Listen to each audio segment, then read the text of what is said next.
Straight gay or bi, boy names that start with J edition. If your name is James and you go by James, you're gay. If you go by Jim, you're straight. And if you go by Jimmy, you're bi.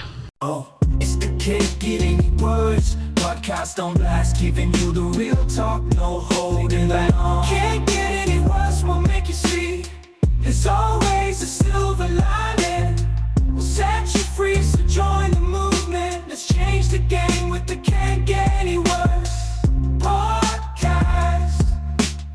What's going on, everyone? Welcome back to the Can't Get Any Worse podcast. How are we all today? I hope we're all good and just ripping into our fucking weeks. My God, what a morning. Should we...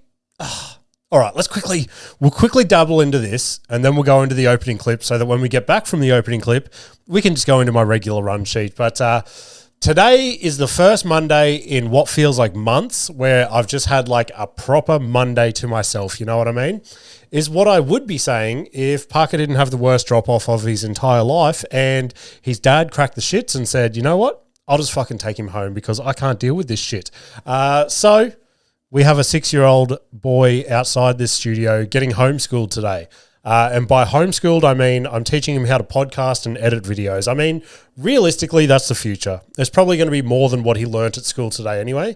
So shout out to me for just being a complete pushover of a parent. But anyway, let's hit play on this opening clip, see what this cunt's on about. Straight gay or bi, boy names that start with J edition.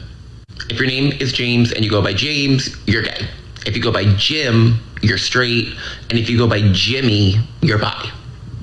Makes complete sense, you know what I mean? James, gay. Jim, straight. Jimmy, bi. I mean, apparently I found out I'm bisexual before I've even had breakfast today. So absolutely crazy Monday here. You can only imagine how I feel internally. So, I mean, shout out to Mum. She absolutely hates the name Jimmy. She hated it when my family called me Jimmy and shit like that. All this time, she was just trying to keep me on the straight and narrow, you know what I mean? Literally, straight and narrow. But, yeah, interesting, guys. Interesting way to find out you're bisexual on a Monday morning recording a podcast. So, shout out to that absolute legend for teaching me the true meaning of my name. You know what I mean? Like, people go to Ancestry.com and shit like that to find out shit like that. And I just get all my facts off weirdos on TikTok. So, as we all know by now, if you're following me on social media, Episode 250 is in the books, and that bad boy is dropping this Thursday. So, just fun times. The main reason I'm bringing that up is you can probably see if you're watching on YouTube, a lot of loose cords and shit like that. I forgot we were in here on Saturday. I've come in to record this morning, and I'm like, you know what? I don't really have time to fix all the wiring and shit like that properly. So I've dodged it up a little bit, enough to get an episode out for you guys tomorrow. And, yeah, we're just going to come in and fix it in our own time. But absolute fun episode 250. Now, look, it was the age old, okay? I messaged Adrian and Ash. I'm like, you boys better come with some topics, some things to talk about. And it's like they got stage fright. As soon as they saw that little red dot come on the camera again, they forgot how to fucking podcast. My God, did it feel like I was doing some heavy lifting. But all in all, I had fun, and I hope you guys have fun listening to it. It was a real episode that I needed for myself, okay? So whether or not you guys get enjoyment out of it, I truly hope that you guys do. But for me personally, it was good. It was refreshing to have those two fucking homos back in the studio and just shooting the shit like old times, you know what I mean? I think around the 45-minute mark, that's when we really started to ramp up with our conspiracies and fucking real philosophical shit. You know what I mean? So get around it, guys. 250. I cannot believe it. I honestly cannot believe it. Every time we tick over one of these like 50 episode increments, it blows my mind. I honestly thought I was going to get 10 episodes, if anything. And this is, I think Adrian even said it on the podcast. He's like, is this the longest thing you've ever done? And I think it truly is. Like, besides cabinet making, okay? I think this is probably the one thing that I really stuck with. And I'm like, no, this is honestly what I want to do. This and comedy just seems to fucking... I feel like I found my niche, even though the niche hasn't found me as of yet. It's like It's like I found podcasting, but the podcasting audience has not found me yet. They're like, no, we don't fucking want you, you idiot.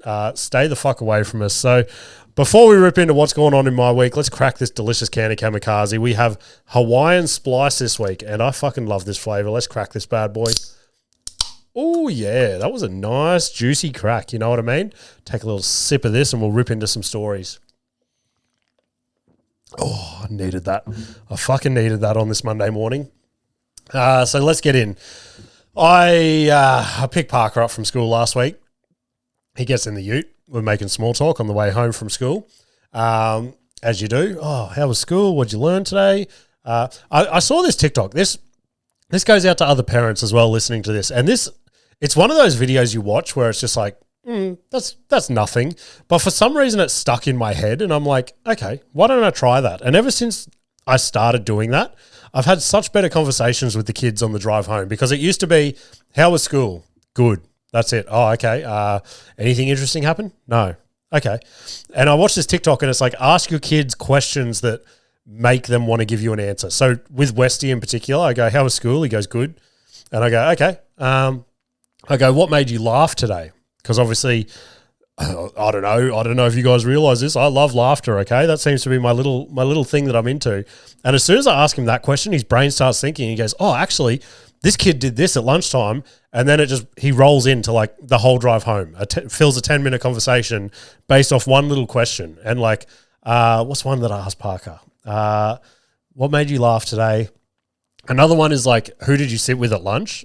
As simple as that sounds, again, they go, oh, I sat with fucking, I don't know, Antonio or some shit, and he had this for lunch, which was crazy because I never even thought about having that for lunch, yada, yada, yada. Anyway, that was a complete side quest for where this story went to. I picked Parker up from school. We're doing the small talk that I just mentioned. And he goes, Dad, I've got to tell you something. And I go, what is it, buddy? He goes, someone at school said the most racist thing today. Now, immediate panic starts setting in. I'm starting to prepare myself for my 6-year-old saying the N-word out loud. I'm not ready for that. It's a Tuesday or Wednesday afternoon. You cannot be ready for that on a Tuesday or Wednesday afternoon, just your 6-year-old sitting in the back seat, dropping the N-word. You know what I mean? Blows my fucking mind. You might as well... I was going to dip my toe back in the old world and call out another podcast that said the N-word and just no repercussions, you know what I mean? But anyway... I'm not the judge or jury. Anyway, so I go, all right, what did they say? And he goes, nah, I can't even say it, Dad. And I'm like, look, I give you permission this one time. Just tell me what they said and we'll move on. And he goes, oh, okay. He goes, so we had show and share today. And I'm like, okay, cool. And he goes, this one kid, he hopped up and he goes, when I'm at home, I like to play with my black baby. And I've gone, okay. And he goes, yeah, well, you can't say black. That's racist. And I'm like, oh, no, that's good pickup. Like, it's better to be over, what's the word? Over like, you guys know what I'm trying to fucking say. I forget the word. Again, when I'm editing this, I'll be like, that was the word, dickhead. Oversensitive. There we go. I thought of it on the fly. I'm a genius on this Monday morning.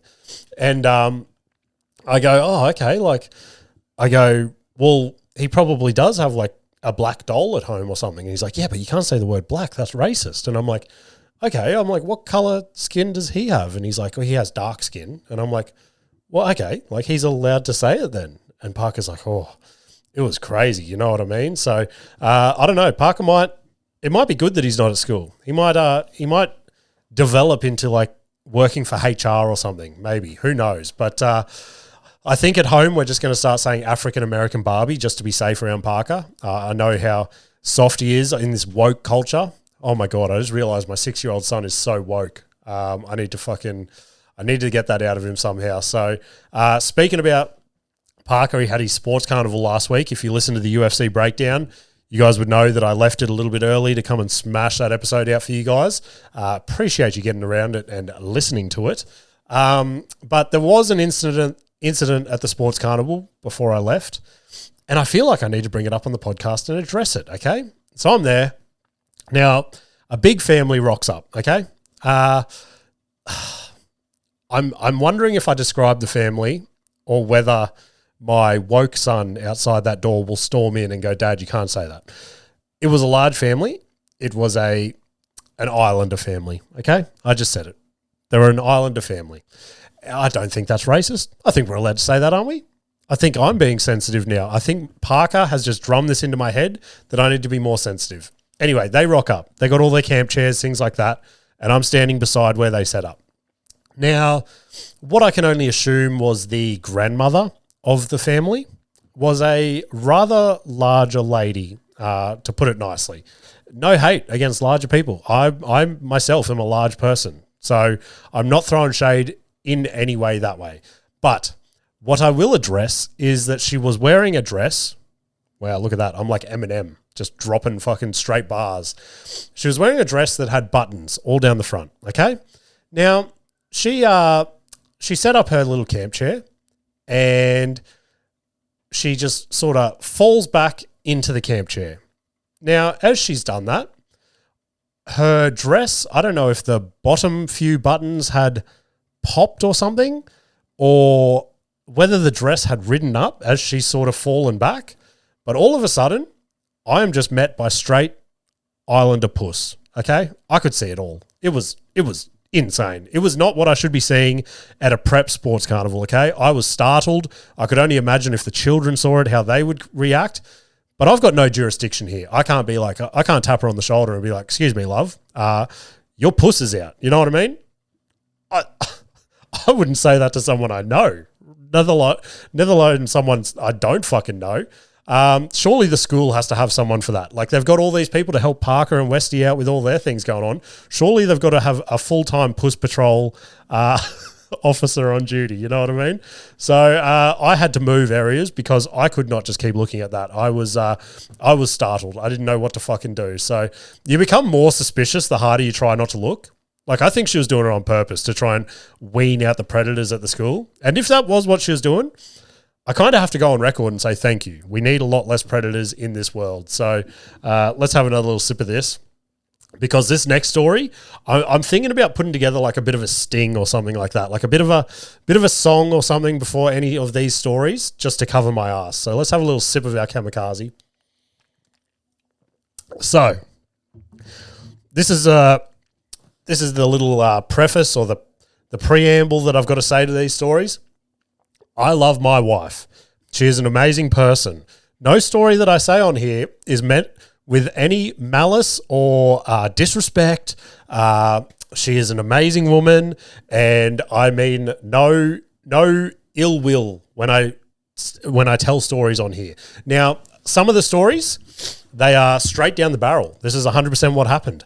And some stories, maybe I sprinkle a little bit of salt and pepper on just to spice it up for a comedy podcast, okay? Now, this story, I don't know if there's going to be much salt and pepper. This is genuinely what happened. Now, because of that, go back and listen to what I just said. Nikita's a lovely person. If she hears this, she'll be so mad that I said this on the podcast. But luckily, she doesn't fucking listen. So the only way she's going to find out is if somebody that listens to this podcast goes and tells her. And then we have to have that talk again. Don't fucking talk about me on your podcast. Oh, God. Okay. So I genuinely thought my wife had rabies. Okay? Honestly. I went to a gig the other night. I come home around 9:30 p.m. House is in complete darkness. Nothing out of the ordinary there. Usually by the time I get home, the kids are asleep. Nikita's at the very least in bed scrolling on her phone or something like that. If that's not the case and she's super tired, she'll be asleep. So I pull in the driveway. House is in darkness, and I'm like, okay, Nikita must be asleep. Because if she's not asleep, sometimes she leaves like a light on, okay? That's where my head's at. So I walk down our little path to our front door, put my key in the door, I unlock it, push the door open. Now, as I push the door open, Nikita is just standing in the darkness smiling at me, like on the inside of the front door. And I get a little bit creeped out. I'm like, hey.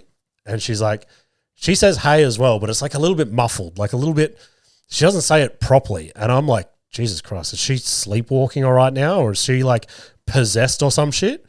And all I can see is my wife just standing there, the creepiest fucking big smile on her face, weird speech, complete darkness. I'm in a horror movie right now. This is how I think I'm going to die.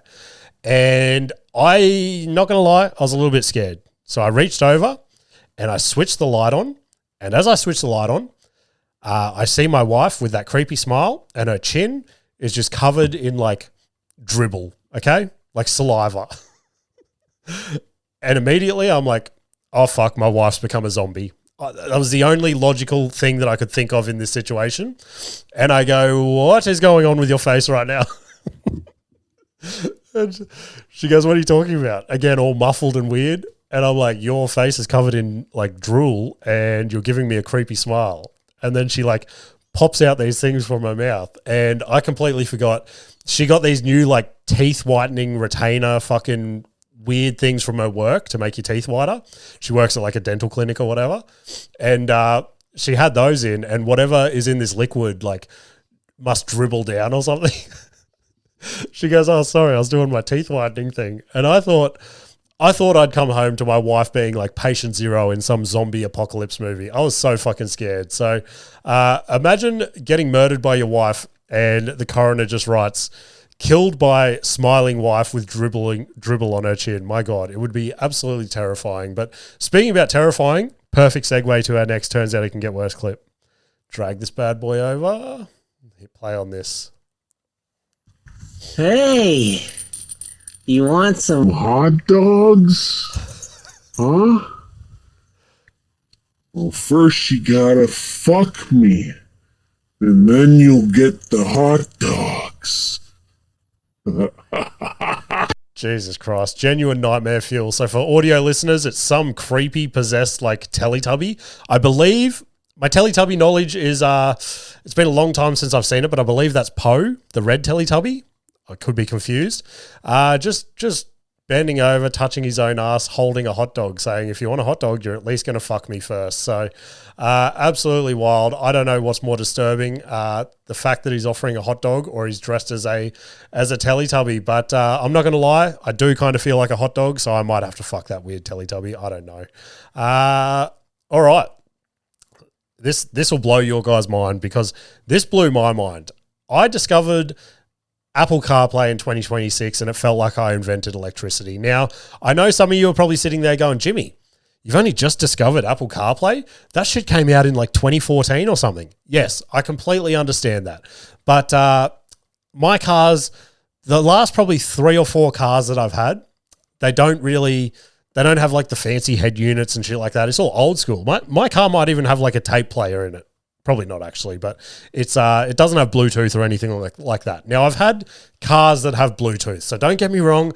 I understand some of the features I've dabbled in the past, but there just seemed to be some sort of step up in Apple CarPlay, which completely fucking blew my mind because my work got new head units installed probably the start of this year, I guess, and I never connected my phone to it. The boss is like, it's got Apple CarPlay, it's got all this, it's all the bells and whistles. Now, I didn't want to connect my phone to it. You know, me with the government, they're watching, just full government paranoia. I don't want them reading my shit and knowing my shit. I wanted to skip the census last week and I came home on my high horse. I'm like, I'm not doing the census tonight. Nikita's like, I did it like a week ago. Like, chill out. I'm like, God damn it. Now the government knows fucking everything about me. But I connect my phone. I had another long drive last week. Connect my phone to this Apple CarPlay. I forget why I did it, but I just did it for some reason. I don't know. Oh, I think my phone was going flat, so I plugged it into the charger in the car, and I think that like connected it automatically or some shit. But all of a sudden, my maps like shows up on the screen, my music starts on there, phone calls are coming through there. I felt like fucking Tony Stark or something from Iron Man. It was absolutely insane. So, yeah, Apple CarPlay, you get my tick of approval. You know what I mean? So, I didn't. As I was telling that story, I realized I didn't have a fucking ending for it. I just wanted to tell you guys how cool Apple CarPlay was. Let's get on to Westy. We haven't spoken about Westy this week, and I've got to address it because this has been, especially the last probably 3 or 4 weeks, I've really noticed this ramping up, and it is absolutely pissing me off to the max, okay? Westy is mini-me.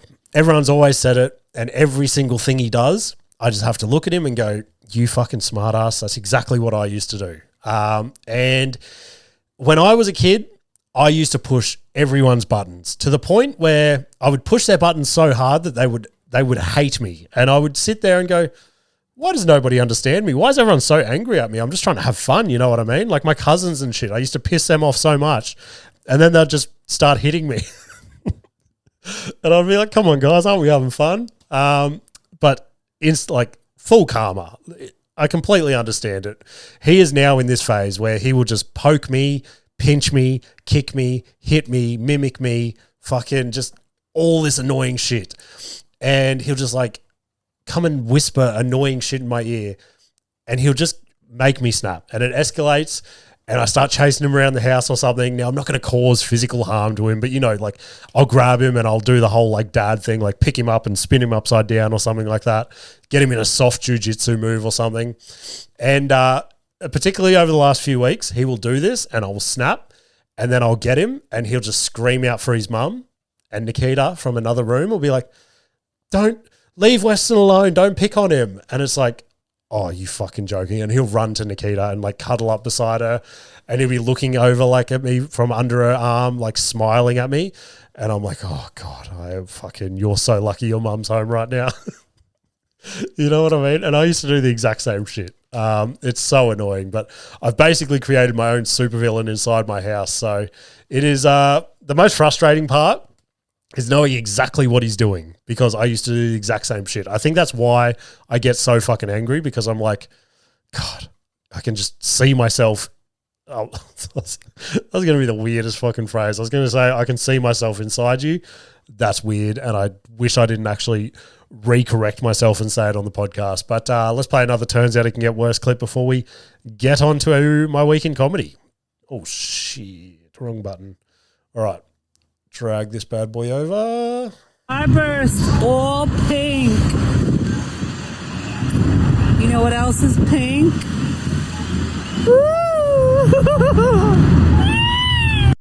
My God. What else is pink? He didn't even answer the question. I'm curious. I don't know what else is pink, but I think this guy genuinely needs to be put on some sort of register or something. Imagine Starburst seeing this clip on the internet and just trying to distance themselves as far as possible. Like, I feel like Starburst should comment on this video and be like, we have no connection to this video. Probably the way Kamikaze and Knucklebet are going to start commenting on my videos going, we don't know who this fuckwit is that's just promoting our gear on his podcast. So, oh my God, my buttons are going everywhere today. I don't know what I'm doing. My week in comedy. All right, let's have another sip. I'm quite parched this morning. Is it even this morning? It's 11:09 for those playing along at home. So again, a little later than I would like, but based on the morning I've had, I think it's fair. And we're just going to roll with the punches, okay? There's no right or wrong in this world anymore. Look at me, just being so open and optimistic today. So, gigs this week. All started at the Gold Coast Tavern on Wednesday night. Now, this might genuinely be one of the... Look, I hate shitting on rooms, okay? It takes a lot to run a room. You guys know I fucking hate it. And I hate shitting on people that have a crack. Now, this could be potentially one of the worst gigs that I've done to the point where I almost walked out. It's probably the closest I've come to walking out of a gig in possibly ever. Now, it's a new open mic down on the Gold Coast. I've never met the room runner before, never seen him around the traps or anything like that.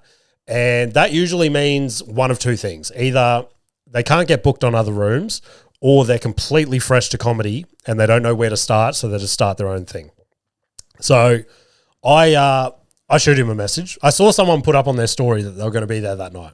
So I shoot him a message. Again, I do a pretty thorough recap on episode 250 of this night. So stay tuned for that. So I'm going to do the quick cliff notes for this, and then if you want to hear the full breakdown of what this guy actually says and shit like that, it's on episode 250. And don't get me wrong, I kind of wish I didn't repeat what he fucking said because now that's going to be on recording forever. So putting my hand up, guilty as charged.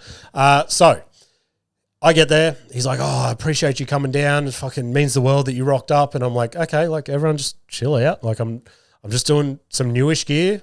And he goes, no, it's so good to have you here. And I'm looking around the room and it's like other people that I've seen maybe 2 or 3 of them around before. The rest of them are either all new or I don't know where they've come from. Now, this MC kicks off. He's behind a wall and he just starts rapping Lose Yourself by Eminem for a solid like fucking minute. And I'm like, okay, like I get if you just said the first few words and then you ran out, maybe a little bit funny. I might find a little bit of humor in that.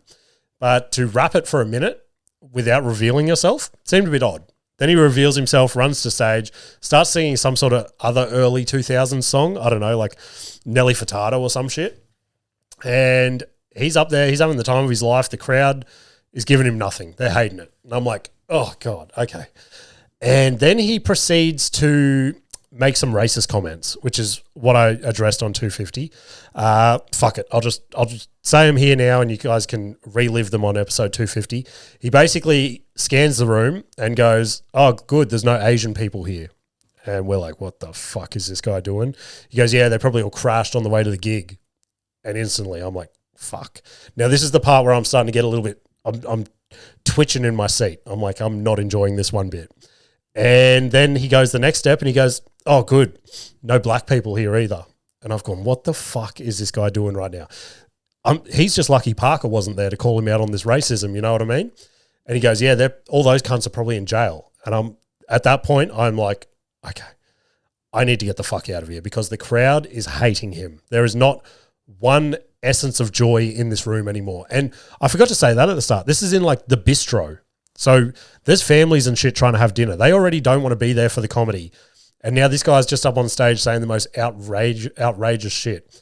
And as I'm standing there questioning myself to leave this gig, I just hear the words, all right, you guys don't really want to hear what I've got to say. Welcome to stage, your first act, Jimmy Missing. And I've gone, fuck, there we go. I've just inherited this fucking mess. How am I going to clean this up? And the crowd's already completely pissed off. They don't want to hear comedy. I'm trying everything. I try some classics. Don't work. I'm like, okay, well, you didn't like them. You're not going to like the new gear, but I want to work it out anyway. Do the new gear. They hate that even more. Try some crowd work. No one wants to fucking talk to me because I have the stink of the last guy on me. And I'm like, oh, God. And I just fucking, there was just no version of that gig where I come out on top. So I think there's an important distinction on that gig. I didn't necessarily bomb. I arrived at a venue that bombed prior to me getting there. So just doing comedy in the aftermath of a natural disaster. But then the cherry on top, there was a dude there. He's been watching comedy gigs on the Gold Coast for probably the last 2 or 3 years. So I've seen him around. We have chats at gigs and shit like that. And he's actually from Gundawindi as well, which is we talk to each other about that and shit like that. And he's just started comedy. This was going to be his 3rd gig that night. And he goes, man, it'd mean the world if you stuck around and watched my gear and just gave me some feedback. Now, I got off stage after bombing and all I wanted to do was leave. But I'm like, fuck, I owe it to this kid. So I'm sitting there depressed, just watching this guy. And he's just making direct eye contact with me his entire set. And I just had to sit there like a proud dad, just giving him the thumbs up. Like, you're doing good, buddy. You're doing good. Just keep fucking pushing forward. Like this no one's going to win at this gig, you know what I mean? Then Sunday night, I had the Morrison Hotel at Wollongabba for Sit Down Comedy Club. And I bombed so hard the stage started to move. Now, that is not a exaggeration. I rock up to the gig. There's probably 4 audience members there that aren't comedians and probably like 15 comedians or something at the start. Now, I get up, I go to check in, as you do, with the sound tech guy, and he's already frazzled. He's jumping around. He's like, I don't have the run sheet yet. And I'm like, well, okay, all good, brother, all good. I'm like, I'll go sit down. You just let me know when you're ready. And this is like 5 to 6. The gig starts at 6. So I'm like, we should be well and truly set up. And he's still setting up like spotlights and stages and all that sort of shit. And so the show's running late. And the MC rocks up. Now, I love this dude. He's an absolute legend. Again, we spoke about him on episode 250, and that same topic came up last night because he said it to me again. He goes, Jimmy, N-word missing, isn't it? And I go, no, buddy. I go, do you remember when you first said that to me? He's like, no. And then I had to retell him the story. He's like, that's fucking hilarious. So he's an absolute legend. Shane Hunter, let's just drop his name. He's recently moved to Sydney to pursue that comedy dream. So shout out to that legend. And just having I even said this to him last night. I've started trying to get out of my own head when I'm talking to these comedians that I like look up to and shit like that. And I said it to him last night because we're having a pretty deep and philosophical conversation. And we start talking about poetry and all that sort of shit. And I stopped the conversation. I go, brother, I get so nervous when I talk to you. He's like, why? And I'm like, you are so smart. And he's like, oh, like I just read a lot and like, I like do all this shit, blah, blah, blah. And I'm like, yeah, I'm the dumbest cunt you'll ever meet. I'm like, I'm trying to keep up with you. If I fucking reply with the stupidest comment, please just know that I'm like retarded. He's like, don't worry. Anyway, and then I get saved by my fucking grandmother because we start talking about poetry. I go, oh, my grandma's actually a poet. He goes, oh my God, poets are like the smartest people in the world. And I'm like, she is pretty smart. I'm like, I remember like obviously me doing comedy and stuff. I'm like, I could imagine she was like, oh my God, my grandson's a writer like me. And then just seeing some of the shit I put on social media, she just must be like, oh my God, please don't, we're no relation, okay? Please don't line our names up to my beautiful poetry to Jimmy's fucking dick jokes. You know what I mean? We are complete distance. So yeah, then I start talking to him about that. He's like, oh, it's incredible. You should sit down with your grandmother and write some poetry. And it's amazing how much correlation you can get from comedy to poetry and things like that. And I'm like, you know what? Fuck it. What have I got to lose, you know?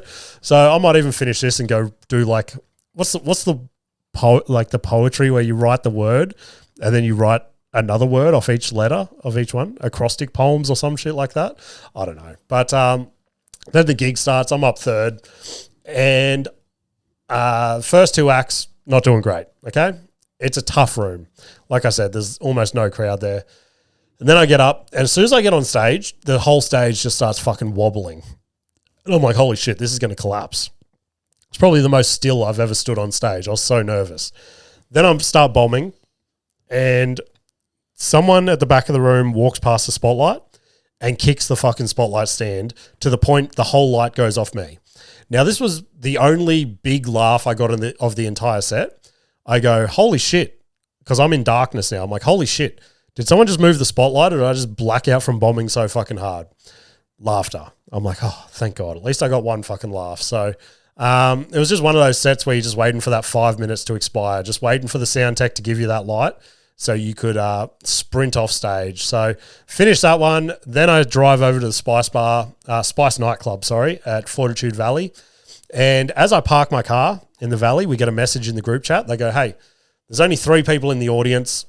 We don't mind if you don't come. They didn't just say that to me. It was like to everyone on the gig.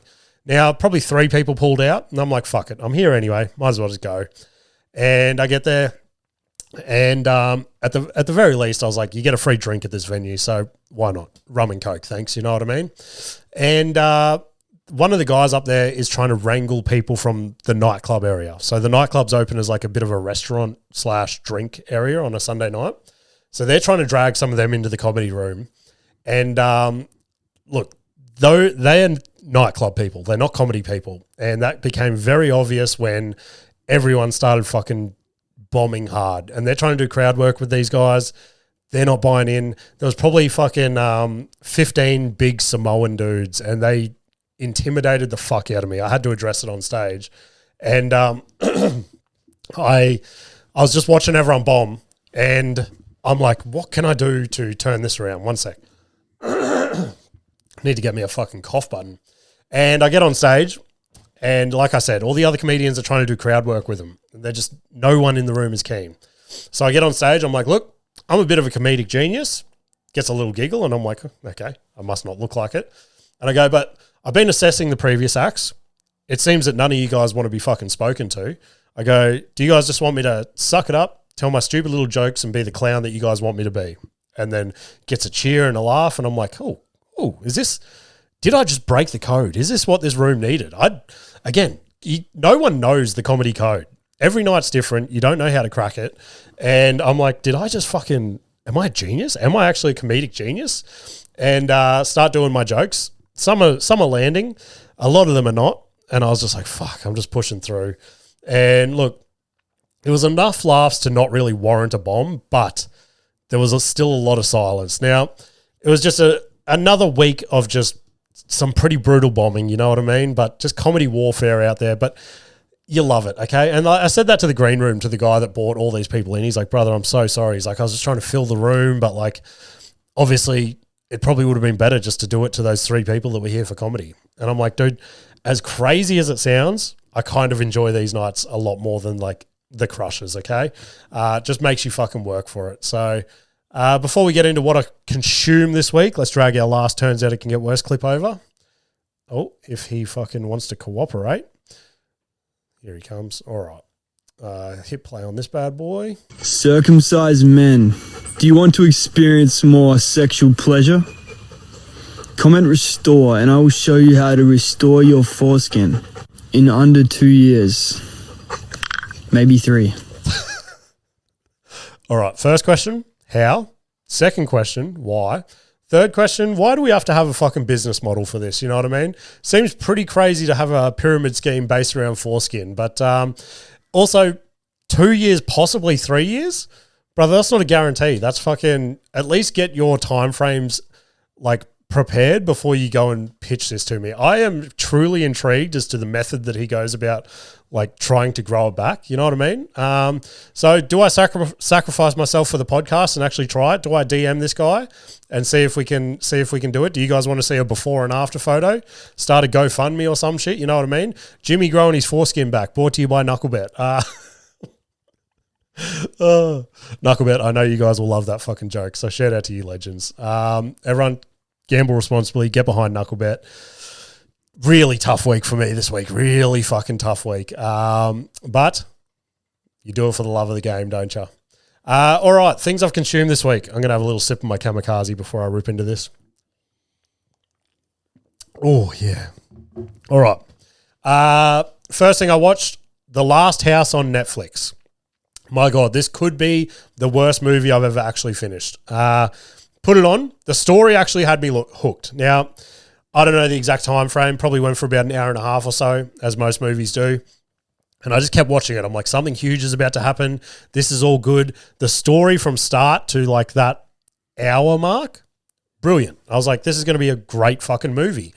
Then the last like 15, 20 minutes, don't know, completely fucks it. I hated it. I hated every fucking second. They built it up so well, and then it just falls apart with just this.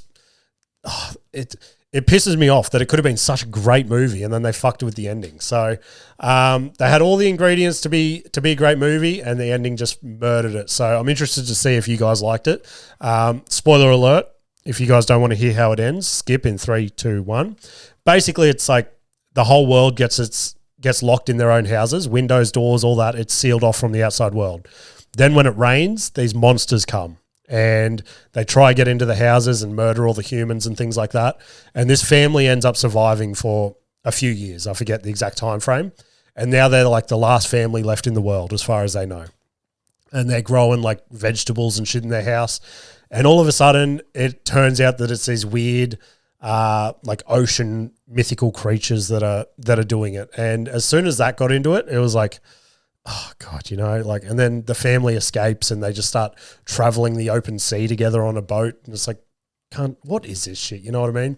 Absolutely pissed me off. Also on Netflix, Tires Season 3. Now, as you guys know, Shane Gillis could basically shit on a plate and I would give it 5 stars. I fucking love that dude. And Season 3 dropped of Tires and I had to put it on immediately. So I'm already halfway through watching it for the second time, which I've watched the first 2 seasons probably 5 times each. I love that shit. Now, what I will say about Season 3, I think the biggest differences is all of their acting obviously has gotten so much better. You know what I mean? Like the first season, I definitely just felt like I was watching Shane Gillis do his like skits that he had on YouTube.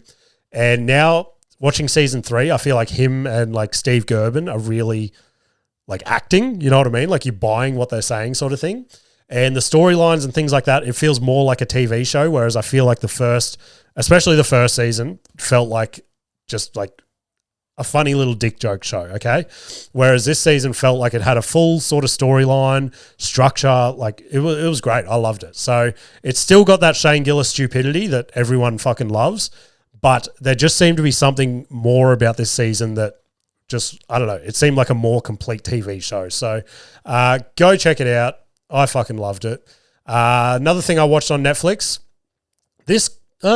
Tires would be my rec for the week. This would be the second one potentially. Now, it's called The Idaho Murders on Netflix. And one thing that pissed me off about this is this is the first documentary where I sort of knew the story and then they've made a documentary about it. So this story blew up on TikTok about 2 years ago or something. So I was getting it all in my feed and things like that, watching it all.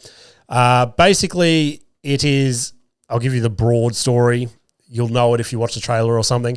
4 college students get murdered in their house, in their little share house that they do. And then the guy gets arrested eventually after they track him down and things like that. And then the trial is approaching. Now, this is where I got to on TikTok, and then it went out of my feed and I never knew how it ended. So I thought now that they made a Netflix documentary, there must be a significant ending or something like that. Now, the dude gets caught for murdering these kids, and it's about a day out from his trial. Now, all the families of these kids wanted him to get the death penalty. Death penalty still exists in Idaho. And there was no motive. We don't know who this guy was, what his relation to these kids was or anything like that. But he had the whole thing mapped out. So there has to be a reason. He knew who these kids were and he knew he wanted to murder them specifically.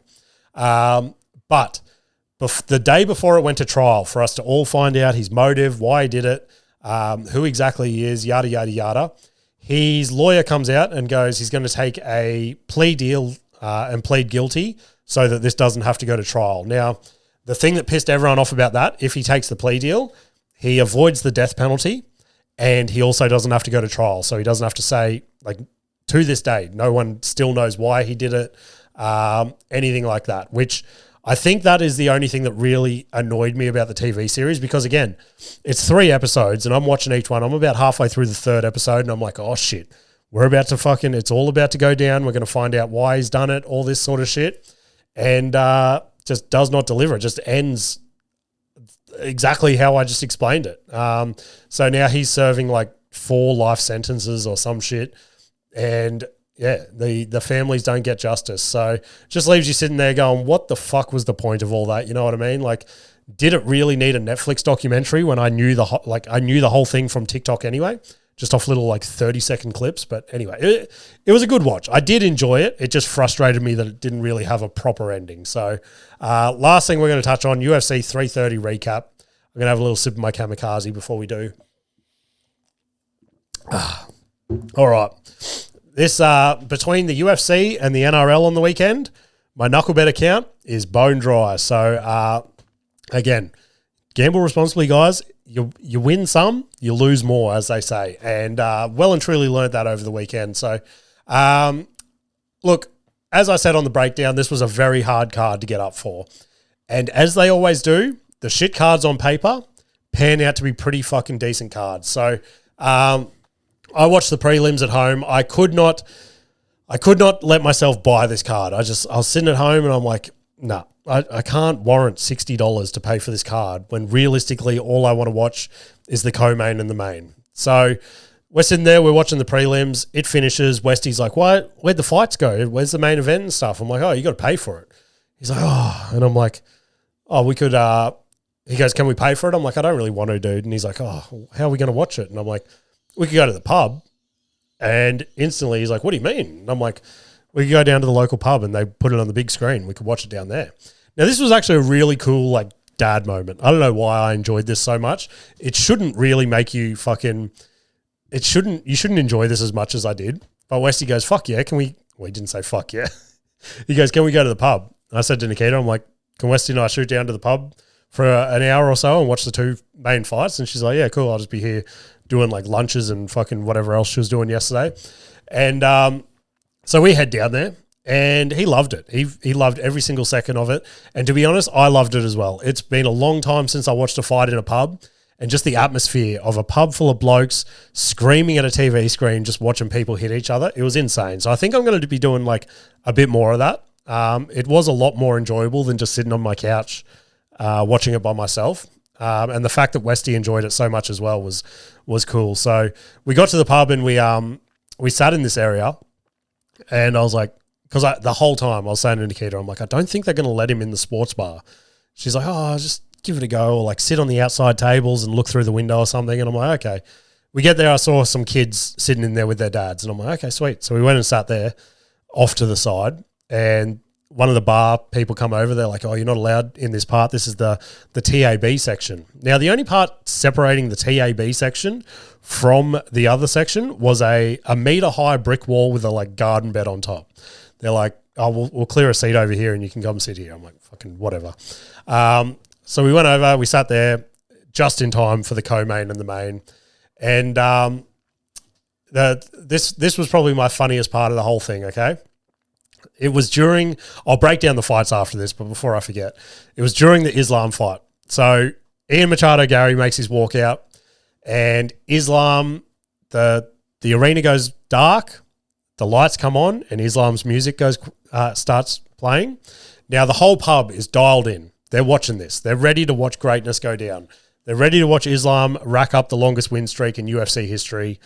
And in silence, in front of all these blokes, my 9-year-old son just pipes up and goes, "Oh, look, Dad, the new Spider-Man movie," which is playing on another fucking TV over in the corner away from the UFC. And I just had to like put my head in my hands and go, "Fuck, I'm sorry, boys." Yeah, I thought I was raising him right, bringing him to a pub on a Sunday surrounded by alcohol and gambling and fights.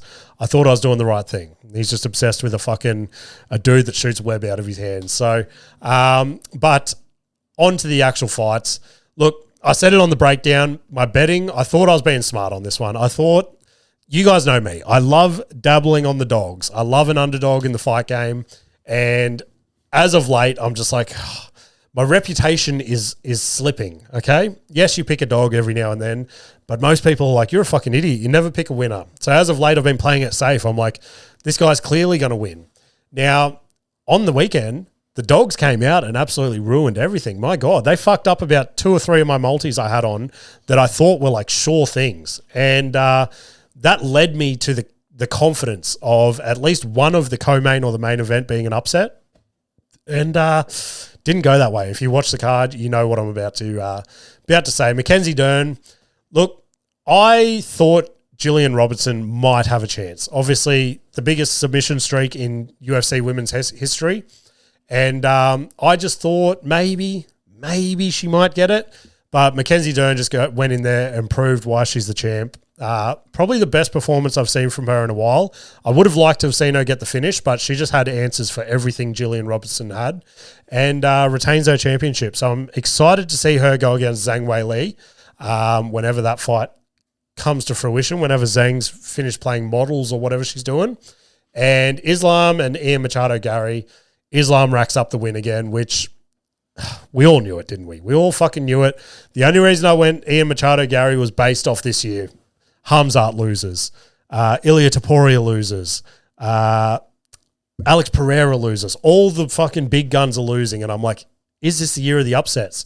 Like I said, Ian Machado Gary looked like he might have had the fight style, the length, all that sort of shit to upset Islam. And the first 2 rounds, he looked absolutely dog shit. Islam was destroying him. Then from about round 3, Ian Machado Gary starts picking up the pace and he's looking good. And I'm like, holy shit, he might beat Islam here. Islam was looking battered and bruised. And round 5, if you watch the post-fight press conference of Dana White coming out and shitting on Ian Machado Gary, I 100% agree. He was just so...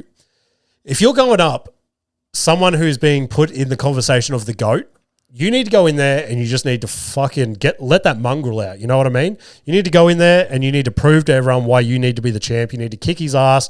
You need to be disrespectful. You need to fucking you need to be that dog in that fight. The whole fact that Ian Machado Gary was being so friendly, shaking hands in between rounds and hugging and fucking getting faces so close it looked like they were about to make out, pissed me off. And Dana said that. He's like, if you're in the 5th round, it's 2 rounds each. It all comes down to that 5th round. You do not go up to your opponent, shake his hand and fucking go, all right, let's do this, little hugs, things like that. You go out there and you kick his fucking head off. You know what I mean? You need to prove why you want that UFC title. So everything Dana said in that, 100% agree. And it was, do you know the most exciting thing about that whole thing in my head? The fact that Dana White came out with a bit of passion and emotion towards the UFC again. It wasn't Slap Fight League. It wasn't Zuffa Boxing. It was his baby, UFC. He was oozing passion with that. So, I don't know. Islam, like, genuinely, he I don't know. I don't see anyone beating him now. He's just going to do the Khabib, rack up another couple of wins and just retire. And yeah, I don't know. There's something in my head.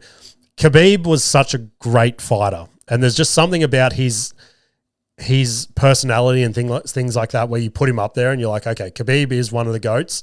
Islam just isn't really doing that for me. And don't get me wrong, he's an unreal fighter, and he looked unreal yesterday. I said that to Westy as well. I'm like, I have not seen this dude look this good in ages, but he looks absolutely fucking jacked and ready to go.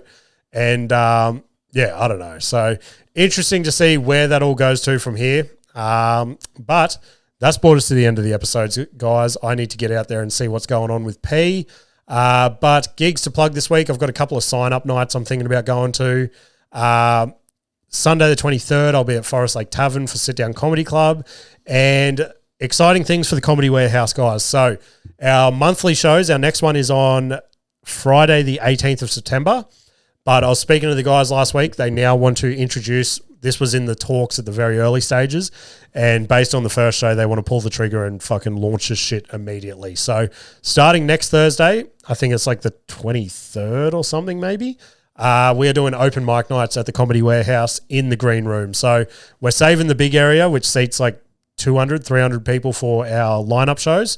And we're doing an open mic night every Thursday in the green room, which is going to seat about 30 people, which is going to be, it should be sick, you know what I mean?